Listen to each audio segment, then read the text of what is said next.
Voilà, bonjour à tous et bienvenue à notre émission Homme d'Excellence. Aujourd'hui, on a vraiment à cœur de pouvoir parler d'un sujet important, toujours avec mon frère David Darcy Kapia. Bonjour mon frère. Voilà, donc aujourd'hui nous allons parler de ce thème, comment se comporter dans une famille recomposée. Comment on doit se comporter, parce qu'on voit ici en France, il y a tellement des familles monoparentales, je peux dire ainsi, où on voit des femmes qui vivent avec leurs enfants, tout ça. Après, lorsqu'elles rencontrent un homme dans leur vie, alors comment on doit se comporter dans des genres de familles? Et en fait, il est d'abord nécessaire, avant de faire quoi que ce soit déjà, avant bien entendu de s'installer ensemble, il est vraiment indispensable que la maman fasse un travail qu'on appelle la préparation. C'est vraiment indispensable. Il faut que la maman prenne suffisamment du temps pour préparer, surtout si ce sont des filles. Ce qu'il faudra faire en fait, c'est écouter, vous savez, tel monsieur qui vient souvent à la maison, voilà, tonton ceci, tonton cela, voilà. Il s'avère que, voilà, on a décidé comment de nous marier et bientôt il va venir habiter avec nous. Donc il est nécessaire de commencer d'abord à préparer les enfants déjà, avant de s'installer ensemble. Parce qu'il y a des femmes en fait qui précipitent les choses. C'est-à-dire qu'un samedi matin, les enfants se réveillent, après la grasse mat, ils voient un monsieur qui est là devant la télé en train de zapper. Elles ne le connaissent même pas, et puis la maman qui vient, non, vous devez l'appeler papa, c'est vous qui êtes papa maintenant. Et quelque part, c'est comme si l'intimité des enfants était violée. Pourquoi? Parce qu'il n'y a pas eu le temps de préparation. Il est vraiment nécessaire que les femmes prennent le temps. Parce que souvent, les femmes sont sentimentales. Elles s'emballent un peu trop vite. Oui, c'est un bel homme, il parle bien, il a une entreprise, il a une association, voilà. Donc du coup, elles sortent des étapes et elles s'installent sans pour autant préparer les enfants. Or, la préparation va permettre aussi qu'il y ait un climat de complicité entre ses beaux-pères avec les enfants. Quand on a omis la préparation, on verra qu'à un moment donné, il y aura comment je veux dire, une distance entre ses beaux-pères avec les enfants, que ce soit des filles ou des hommes déjà. C'est pourquoi il est nécessaire. Et même, je dirais que même pour éviter la pédophilie, il faut toujours préparer un peu, c'est une préparation assez profonde. C'est-à-dire dire, oui, vous savez, l'idée de ne pas mettre la suspicion dans la tête des enfants. Simplement, et comme on est dans un monde où tout peut arriver, c'est-à-dire, non, oui, par exemple, la fille s'appelle Emeline, attention, si jamais, par exemple, tonton, tu touches quelque part, il faut le dire à maman. C'est aussi important, parce que quand on voit actuellement la plupart des vidéos, je ne sais pas si tu as vu, et non, sur les réseaux sociaux, Facebook, WhatsApp, il y a énormément de vidéos, énormément des photos de pédophilie, ils ne se cachent plus. On sent vraiment que non, c'est devenu vraiment la mode. Et il est nécessaire aussi de préparer les enfants, les filles. Non, attention, même si tonton, t'es couvres des présents, t'amènes au McDo, il te donne des bonbons, il t'offre des bonbons, des cadeaux. Si jamais il pose sa main quelque part, il faut le dire à maman. D'où la nécessité qui est le dialogue entre la mère avec les enfants. Il faut préparer. Des parts et d'autres, il faut aussi qu'elle sait comment la femme prépare aussi l'homme. C'est-à-dire que oui, en posant des questions, oui chérie, c'est quoi en fait, quelle est ta vision de la vie de famille? Parce qu'il y a des hommes en fait, ils se mettent en couple, mais ils n'ont aucune vision par rapport à la vie commune, par rapport à la vie familiale. Il est là, il est seulement focusé sur comment ses entreprises, ses affaires à lui, mais par rapport à la famille, il n'a aucune vision. Donc pour lui, être papa ou être père, ça se limite dans le fait de payer le loyer, acheter à manger. Et pourtant, être père, ça va au-delà de payer le loyer et d'acheter à manger. Un père, c'est un vrai père parce qu'il transmet. Il donne la vie, il transmet l'éducation, il protège, il couvre et il forme. Donc voilà, dans le premier point vraiment nécessaire, pour moi c'est le socle, la base, le fondement, il faut qu'il y ait vraiment la préparation. Donc mes filles, les auditrices, auditeurs, préparer vos filles, c'est important. Donc, donc là, ça part directement de ces deux côtés en fait. Voilà. Donc le mari doit préparer avant ses enfants aussi pour la belle-mère qui va intégrer la maison. Tout à fait. Et vice-versa. Et quels sont justement ces préparatifs? Quelles sont des choses auxquelles le conjoint doit se préparer ou maman doit préparer pour la venue de ce nouveau conjoint qui va intégrer sa maison? D'accord. Et dans le cas où cette femme a des filles, moi je pense que, je suis persuadé qu'il faut vraiment qu'il y ait au sein de la famille un habillement décent. La plupart des temps, lorsqu'il y a des abus sexuels, on a tendance toujours à incriminer les beaux-pères. On a tendance à dire non, c'est lui le pervers, les vicieux. Mais lorsqu'on va vraiment en profondeur, on se rend compte qu'il y a eu beaucoup comment, des points, hein, il y a beaucoup d'éléments qui ont provoqué comment ces drames. Entre autres, la tenue vestimentaire très sexy. Et ça entre encore dans la préparation. C'est à la mère de dire, de préparer ses enfants. Écoutez, il y aura maintenant papa qui sera ici, il faudrait vous habiller décemment. Ça, c'est important. J'ai toujours dit ceci. Même lorsqu'il s'agit des pères biologiques, hein, souvent on a entendu nos mères dire, oui, hey, toi, va te changer, il y a ton père qui est là. Oui. Mais non, si la fille doit s'habiller décemment lorsqu'il s'agit de père biologique, à plus forte raison, si c'est un beau-père. Par là, je ne dis pas que les beaux-pères sont des vicieux, loin de là. Parce que parfois, les gens ils comprennent mal, et non, tiens, lui, ça se trouve, le mien aussi va abuser de mes filles, loin de là. Mais simplement, pour que ces drames arrivent, hein, les beaux-pères qui est allé avec sa petite fille, souvent, c'est parce qu'on a négligé ces principes-là. Ah, donc, comme on dit, il vaut mieux prévenir que guérir. Justement, il faut décemment, c'est pas... Il y a des hommes, en fait, qui ont tellement été bombardés, hein, tellement été bombardés, et à force, il baisse les bras, il baisse la garde. Je ne dis pas par là que l'homme, quand il est bombardé, il va forcément baisser la garde. Non, parce qu'il faut savoir du caractère. Mais n'empêche qu'il y a ces genres de choses qui arrivent parce qu'on a minimisé ces dangers. On s'est dit, tiens, bon, c'est son père, ça ne fait rien, elles peuvent s'habiller n'importe comment, c'est un homme, il est censé résister, c'est un père, il est censé pas regarder. Il y a des hommes au départ, ils ne regardaient pas, mais à force d'être sous pression, ben, ils commencent à regarder. Et ils regardent avec désir. Et c'est comme ça, petit à petit, que les drames arrivent. Ah oui. Donc la tenue vestimentaire, et même du côté, je pense que même du côté aussi, comment, de la maman. Admettons que cet homme-là, cet homme aussi a des enfants, a des garçons. Il ramène ses enfants à la maison, mais c'est la femme maintenant qui s'habille de façon suggestive. En présence des garçons. Ah ouais. Il y a ça aussi. Donc je pense que ces travails, comment ces clés-là, la décence de la tenue vestimentaire, concerne les deux côtés. Aussi bien le côté de la femme, aussi bien le côté de l'homme. Donc si la femme doit préparer les enfants à s'habiller décemment parce qu'il y a un homme et le beau-père à la maison, la femme elle-même aussi doit bien s'habiller quand il y a les enfants, les garçons et cet homme-là à la maison. Mais moi je pense qu'il y a aussi l'homme justement qui vient à la maison, lui aussi il doit changer peut-être sa manière de s'habiller pour s'habiller aussi d'une manière décente devant les filles qui sont à la maison. Je pense que c'est important aussi d'en parler. Bien sûr, c'est important. Mais ça, je pense que ça, c'est aussi une question de culture. Hein. De culture. Voilà. Il y a, par exemple, ici en Occident, on voit des familles où papa, quand il fait chaud complètement, torse nu. Mais moi, en tant qu'Africain, c'est rare. Franchement, c'est rare. Bon. C'est une question d'éducation des cultures.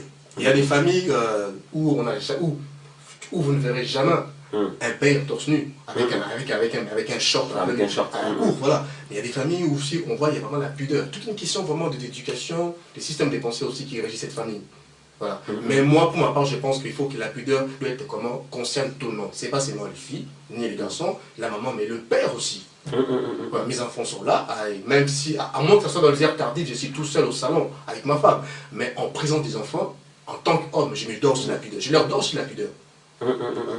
Et qu'il faut-il éviter, par exemple, en tant que beau-père? Tu es un beau-père qui vient dans une famille où la femme a déjà ses enfants, ses filles aussi. À part justement la tenue vestimentaire, quelles sont d'autres choses à éviter? Et j'ai toujours dit que souvent, il y a toujours les signes révélateurs en fait, qui ne mentent jamais. Et par exemple, pour moi, je trouve ça inadmissible déjà qu'un beau-père ou un père d'ailleurs prenne l'habitude d'entrer tardivement dans la chambre des filles. Pour moi, je trouve ça inadmissible. D'une, parce que ses affaires n'y sont pas. Qu'est-ce qu'il fait dans la chambre des filles à 2 h du matin, à ton avis? Parce que dans la chambre des filles, il n'y a pas sa tondeuse là-bas, il n'y a pas son ordinateur là-bas. Bref, il n'y a aucun de ses affaires qui sont dans la chambre des filles. Donc, qu'est-ce qu'il fait là-bas? Et c'est ça, pour moi, c'est un signe révélateur d'un pédophile potentiel. Et souvent, les femmes emballées par les sentiments, elles ne voient rien. Elles se disent, non, tiens, non, c'était juste pour aller voir comment elle dormait. Et à 2 h du matin? Non, généralement, quand les enfants se couchent, c'est un quart d'heure après, on vient, ah non, là, ils sont couchés, là, ils dorment. Mais le père, maintenant, il quitte son lit conjugal, il va vérifier si les enfants dorment à 2 h du matin, à 3 h du matin, et plusieurs fois de suite. Ça craint. Pour moi, ça craint. Pour moi, ça craint. Donc, ne permettez pas que cet homme-là prenne cette habitude d'aller tardivement dans la chambre des filles. Pour moi, il va faire quoi déjà? Qu'est-ce qu'il va faire? Ah oui, par exemple, ça peut arriver aussi que le beau-père, il est dans la douche, il demande peut-être une serviette à sa belle-fille. Voilà. Est-ce que c'est pas l'un des points à éviter? Évidemment qu'il faut éviter. Moi, je dis, quand, par exemple, j'ai oublié quelque chose sous la douche, je suis dans la salle de bain, c'est à ma femme de me l'apporter. Parce que quand vous commencez à laisser, imaginez un peu un homme qui est sous la douche, qui appelle sa fille lui apporter ça comme sa serviette, ou un parfum, ou un déodorant. Non. Déjà, quand on dit salle de bain, on voit tout de suite l'intimité, on voit tout de suite la nudité déjà. La notion de la douche, déjà, on voit tout, c'est lié avec la nudité. Voilà. Maintenant, il a oublié sa serviette de bain, ce qui est bizarre déjà, voilà. Il a oublié quelque chose, voilà. Je pense que c'est à la femme de lui apporter la chose qu'il a oubliée, et non pas à la petite fille. Ou vice-versa d'ailleurs. Par exemple, la petite fille se lave, et cet homme, il lance sans frapper.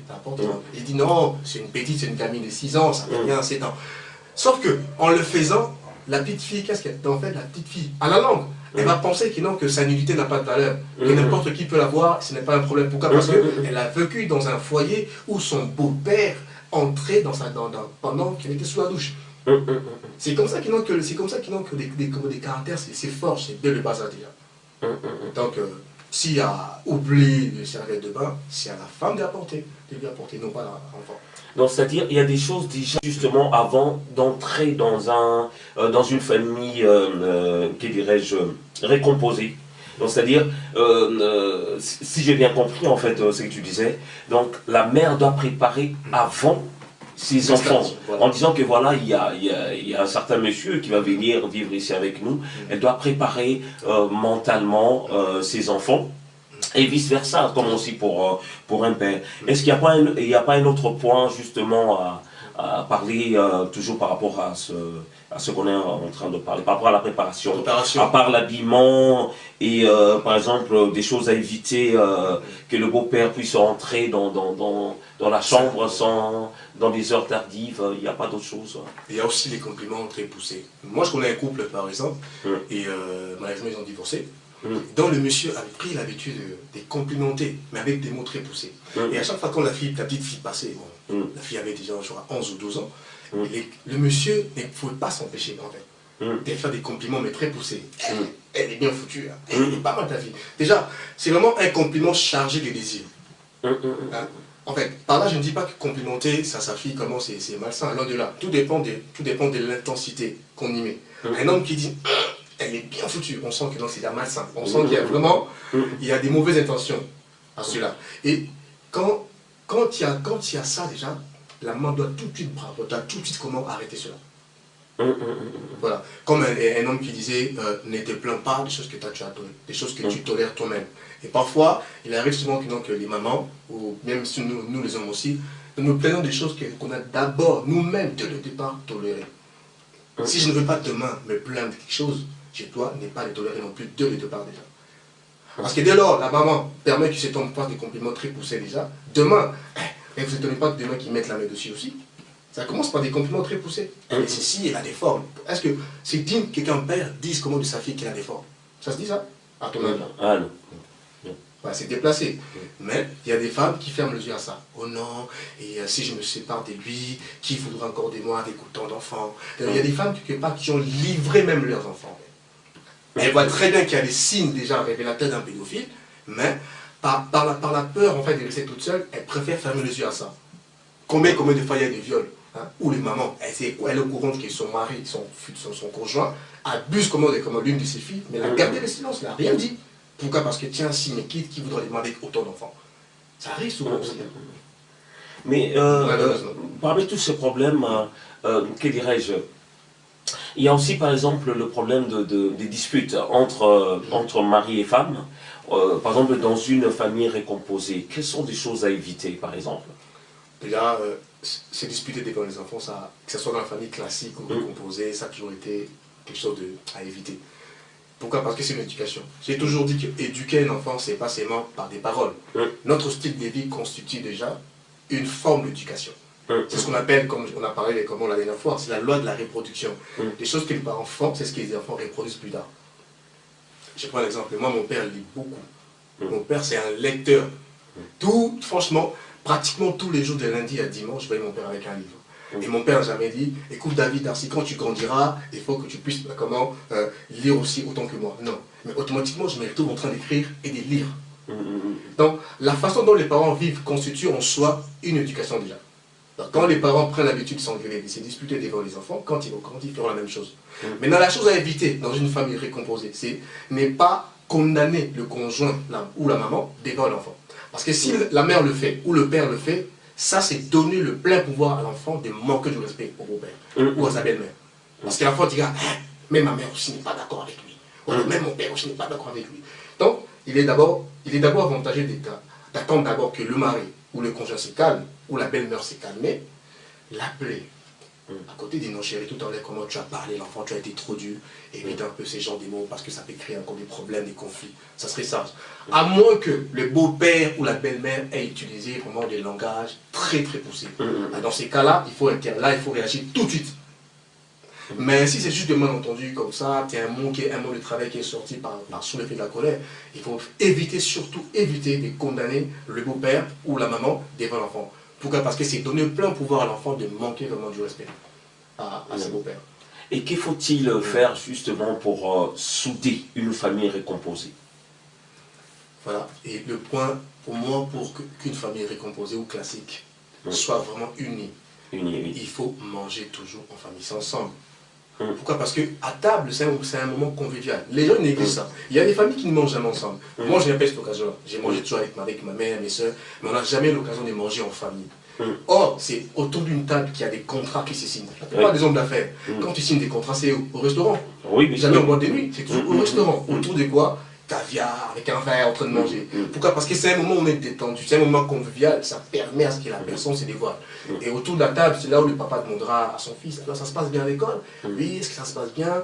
La maman aussi peut demander à son conjoint, alors toi au boulot. C'est un moment convivial, mais beaucoup négligent. Et une famille qui mange ensemble, qui font des loisirs ensemble, même si c'est une famille récomposée, je suis persuadé que cela va aider à développer plus l'harmonie et la complicité.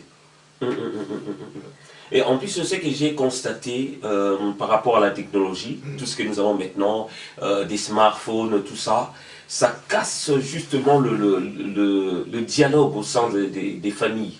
Donc c'est-à-dire déjà on voit les enfants avec leur smartphone, tout ça, et avec aussi cette habitude d'aller manger dans les chambres, tout ça, et j'ai l'impression que ça casse aussi, même lorsqu'on va dans le train, dans le métro, on voit déjà le dialogue entre humains en fait, de plus en plus, avec tout ce que nous avons comme technologie, tout ça, ça empêche des gens de pouvoir dialoguer, parler, tout ça. Et est-ce qu'au sein de la famille, on peut éviter ce genre de choses, justement, pour que le dialogue s'installe vraiment? Et déjà tout à l'heure, j'ai marqué les mots loisirs. Il faut s'organiser. Même si elle ne se sentira pas tout le week-end, mais au moins 2 fois dans le mois, c'est déjà beaucoup. Aller pique-niquer ensemble, par exemple. Ce qui est triste, c'est de constater que la plupart, ça c'est nous les hommes, notre défaut à nous, nous consacrons énormément de temps avec nos copains, avec nos amis. Le samedi, le monsieur se fait beau, il porte son beau costume, il va aller voir ses potes, ses copains, de 18h jusqu'à l'aube, malheureusement. Et très peu d'hommes, je dirais très peu d'hommes consacrent le temps à leurs enfants, à leur famille. Déjà la semaine, pratiquement on ne se voit pas trop la semaine, parce qu'il y a aussi les travails qui nous appellent. On travaille, donc on rentre à la maison sur les coups de 19h30, 20h, et la femme aussi elle travaille. Et du coup on n'a que le week-end pour passer du temps ensemble. Et si le week-end encore, et le père et la mère n'ont pas compris l'importance comment de passer des moments ensemble, en faisant des loisirs ensemble, par exemple aller au cinéma ensemble, c'est déjà beaucoup. Aller manger au McDo, aller manger au restaurant ensemble. Très peu de familles comment observent ces principes. Or, moins vous passez le temps, moins il y aura la complicité, moins il y aura l'harmonie. C'est ça, passer du temps ensemble. Et même regarder un film ensemble aussi. Parce que lorsque vous laissez les enfants toujours connectés sur WhatsApp, sur Facebook, dans sa chambre, voilà, et le papa mange à 20h, maman mange à 22h30, vous ne mangez pas ensemble, il n'y a pas de temps vraiment ensemble. Ces genres de foyers, ça finit toujours par se diviser tôt ou tard. Pourquoi? Parce qu'il n'y a rien n'est fait en commun. Rien n'est fait en commun. Il est vraiment nécessaire parce qu'avec l'arrivée du smartphone, comme tu sais, l'arrivée des réseaux sociaux, ça a vraiment mis la distance entre les parents. Même entre les conjoints. Même entre le conjoint, il y a je même lis l'autre est sur Facebook, l'autre sur WhatsApp. Voilà, ils se communiquent. Oui, chérie, ça va. Voilà, il y a ça aussi. Et c'est encore pire chez les enfants. Il y a des enfants qui ne communiquent pratiquement plus avec leurs parents. Donc, ils viennent au salon quand le repas est prêt, quand le repas est servi. Sinon, il passe tout son temps connecté sur WhatsApp, connecté sur Facebook, dans sa chambre, ou alors devant une PlayStation. Et ça, ce sont des habitudes à corriger un peu. Parce que c'est vraiment important de passer du temps ensemble, des moments forts ensemble. Moi, j'aimerais bien soulever encore un point par rapport à la comparaison. Par exemple, je remarque beaucoup, par exemple, pour une femme qui a déjà vécu avec un autre homme, et lorsqu'elle s'engage avec un autre, le nouveau conjoint, et deux fois, elles ont tendance justement de comparer leur mari et leur ex. Voire même pendant leur dispute, on voit que l'autre là, il était encore mieux que toi, tout ça dans leur dispute. Tu trouves pas que c'est un point aussi à éviter? Très, très à éviter. Et souvent, et surtout, c'est une habitude qu'on prend, par exemple, lorsque la femme a vécu longtemps avec son ex. Et fatalement, elle va se mettre à comparer. Même les hommes aussi le font. Il y a même des hommes qui comparent leur femme avec leur mère. Ouais, tu ne fais pas manger comme ma mère. Voilà. Et la femme va beaucoup plus comparer son conjoint actuel avec son ex. Son ex, ouais, oui, l'autre, il faisait ceci. S'il le faisait bien, il fallait rester avec lui. On est d'accord, hein? Ah oui, voilà. Parce que les comparaisons, ça crée des conflits et ça blesse. Ça blesse. Parce que personne ne voudra que sa femme lui dise non, mon ex-mari était mieux que toi, mon ex-mari parlait mieux que toi. Non. Parce que si vous avez choisi cet homme-là, c'est parce que vous l'aimez, c'est votre choix. Donc qu'il soit intellectuel ou pas, assumez votre choix. Évitez vraiment des comparaisons. Et parce que en fait, chacun est unique. Hein. Oui. Et chacun est unique, chacun a ses qualités, chacun a ses défauts, ça ne sert à rien de se mettre à comparer. Parce que plus vous comparez, plus ça va créer encore des conflits, des mésententes et même des rancunes. Tiens, il y a des personnes, même si elles ne le montrent pas, mais au fond d'elle-même, elle est blessée. Parce que tu l'as comparée. Et même sur le plan sexuel, ah non, mon mari était mieux que toi, ça blesse. Ou alors l'homme aussi, non, moi, mon ex-femme était mieux, elle était bien, elle avait des belles formes que toi, ça blesse aussi. Même si vous le pensez, mais au moins ne les dites pas surtout. Ne dites pas.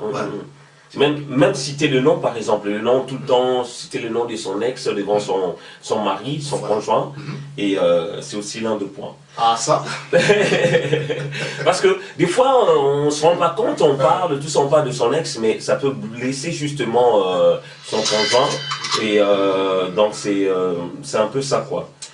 Donc je pense qu'on a fait le tour. Je ne sais pas si tu as d'autres points à soulever par rapport à ce thème, comment se comporter dans une famille recomposée. Voilà, moi je dirais, tu vais toujours comment le dire, en fait plus d'une fois, c'est vraiment la préparation, c'est la clé, la base, le socle, le fondement.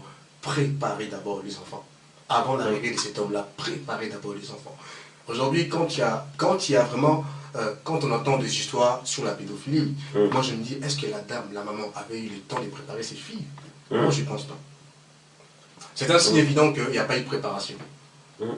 Parce que pour que le monsieur parvienne à gagner la confiance de ses petites filles pour abuser d'elles, ça veut dire que non, que la maman n'a pas eu le temps de la préparer. C'est clair. Mais dans certaines familles, il y a aussi des enfants qui sont, que dirais-je, allumeuses. On peut voir, par exemple, dernièrement, le sujet qu'on avait vu sur le net, où frappait justement son mari, un monsieur. On a vu ça sur Facebook, où il frappait. Mais après, lorsqu'on a vu les photos de la fille en question, même de la mère, c'était... on dit que cet homme s'est laissé tenter par l'accoutrement justement de sa belle-fille. Voilà, donc c'est-à-dire, il y a aussi... les deux côtés doivent travailler, c'est-à-dire le conjoint, l'homme qui vient à la maison de sa femme, doit se comporter d'une certaine manière et doit s'habiller aussi d'une certaine manière pour ne pas ouvrir des portes, et la femme et vice-versa. Donc c'est aussi important, c'est-à-dire c'est aussi un travail de ces deux côtés, l'homme et la femme. Vous savez que vous avez, chacun de vous a ses enfants. Lorsque vous venez vous mettre ensemble, il faut se comporter d'une certaine manière, surtout par rapport à l'accoutrement, d'une manière décente. Et si j'ai bien compris, que dirais-je, il y a le problème de l'habillement, et il y a certains mots à ne pas dire devant son conjoint, et on a parlé aussi de la comparaison. hein, parce que chacun a ses, À son passé, déjà. a son passé, a ses points forts, ses points faibles. Il y a tous ces genres de points à voir. Et voilà, je pense que tu as quelque chose. Voilà, je tenais juste à rajouter une chose, un point assez important que tu as souligné par rapport à, il y a des filles qui sont, des enfants qui sont allumeuses. Voilà. Et l'un de moi d'accuser les enfants, je ne dis pas que toutes les filles sont des allumeuses, c'est pas ça. L'un de moi c'est de penser, mais simplement, il y a eu, ça s'est passé au Bourget, il y a une histoire où, qu'on m'a raconté, où la fille est sortie 2 fois de suite. Avec les deux copains de sa maman. Voilà. Et la maman en voulait grave à sa fille. Ça, c'est faux. Mais quand on voit aussi la manière dont cette fille s'habille, par là, je ne dis pas que ces hommes-là, ils ont eu raison d'aller avec cette fille. Mais quelque part, comme on dit, on ne joue pas avec le feu. Voilà. On ne minimise pas, il ne faut pas minimiser comment certaines choses, parce que c'est ce qui fait que petit à petit, ça mène au drame. Ça n'arrive pas comme ça du jour au lendemain. Ça n'arrive pas subitement. C'est toujours l'acheminement des petits points. Des petits points, jusqu'à ce que l'irréparable arrive. Il y a des filles comme ça qui font. Il n'y a pas que des hommes. Il y a des filles aussi qui allument le mari de leur maman. Ouais. Avec des mots. Non, mon beau-père, il est trop canon. Il est trop mignon. Ah là, quand je le vois, là, je tremble, je vibre. Il y a une fille qui dit ça, et son beau-père. Donc ça ne m'étonnerait pas qu'il y ait un jour irréparable qui soit commis. Pourquoi? Parce que cet enfant est animé d'esprit de séduction. Il y a des enfants comme ça malheureusement. Et en plus, elle non seulement le pense, elle le fait, elle en parle à ses copines. Mon beau-père, en tout cas, là, franchement, je ne sais pas d'où ma mère l'a trouvé, mais franchement, il y a même des filles qui disent ma mère ne mérite même pas. Tu vois un peu le niveau? Non, ma mère ne mérite pas cet homme-là. Non, elle pense que c'est elle qui mérite comment ce monsieur. Donc c'est un peu ça les vices aussi. D'où il faut préparer. Il faut préparer de côté, préparer aussi. Non, ce sont mes filles, ce sont certes nos enfants, mais elles sont d'abord mes filles. Et il faudra aussi que cet homme soit aussi correct. Mais malheureusement, on ne peut pas tout prévoir. Il y en a qui viennent avec une casquette d'un homme pieux, un télo qui parle bien, entrepreneur, mais le plus vicieux. Malheureusement, il y a ça aussi. Voilà. Voilà. Vraiment, c'était avec mon frère David Darcy Cavia. Voilà. Donc, dernièrement, on avait parlé d'un sujet. On va reprendre ça prochainement. On avait parlé de l'homme, des hommes d'excellence. On a parlé un peu on avait parlé des conséquences aussi, justement, de l'absence du père, en fait, au sein d'une famille. Voilà, les échecs scolaires, la délinquance, manque d'estime de soi, je crois que c'était ça. Manque de confiance en soi. Manque de confiance en soi. Voilà, donc là aujourd'hui on a parlé de comment se comporter dans une famille recomposée. Vraiment, c'est quelque chose, comme on disait tout à l'heure, selon les statistiques, c'est comment? Donc, un enfant sur 3 vit dans une famille recomposée. Voilà. Donc c'est vraiment un cas, on ne peut pas échapper. Ça peut nous arriver, parce que certains même parmi nous, on disait, voilà, moi je vais me marier seulement avec la femme avec qui je vais faire des enfants, tout ça. Mais on sait que quelque chose peut arriver, peut changer aussi notre vision de faire des choses. Mais moi je donnerais seulement un conseil. Mais lorsque tu te maries dans une famille où la femme a déjà des enfants, tu dois aimer ses enfants comme tes propres enfants. Tant que tu n'aimeras pas ses enfants, et comme on dit, c'est que tu ne veux pas qu'on te fasse, ne faites pas ça aussi aux autres. Il est important d'aimer aussi ses enfants comme ses propres enfants. Éviter surtout la comparaison, de comparer, voilà, mes enfants sont plus intelligents que les tiens, tout ça. Et éviter aussi de faire des disputes de se quereller devant des enfants. Si vous voulez que vos enfants soient unis, les enfants doivent voir que leurs parents aussi sont unis. Vraiment, il y a beaucoup de sujets à parler. Donc prochainement, on aura encore l'occasion de parler. On va beaucoup parler parce que mon frère, il est vraiment trop chargé. Il a des containers justement de tout ce qui concerne les familles recomposées. Donc on aura l'occasion d'en parler. Un mot de la fin, mon frère. Un mot de la fin, en fait, n'hésitez pas à liker notre page. On est sur Facebook, Homme d'Excellence. Donc c'est une page où on diffuse nos vidéos déjà, que nous sommes en train de tourner. Il y a aussi des enseignements qu'on partage, des pensées du jour, n'hésitez pas à liker, de partager. Et prochainement, on sera encore sur ce plateau et on va encore parler de thématiques impactantes par rapport à l'unité, l'harmonie toujours au sein des familles recomposées. Voilà. Voilà. Donc, c'était toujours votre émission Homme d'Excellence. Yeah. Aujourd'hui, c'était un point un peu particulier, mais j'espère que ça nous a fait du bien. Donc, c'était avec votre frère Edgar Kongolo, avec son invité, avec son frère, voilà, David Darcy Kapia. Je vous dis à la prochaine. Bye bye.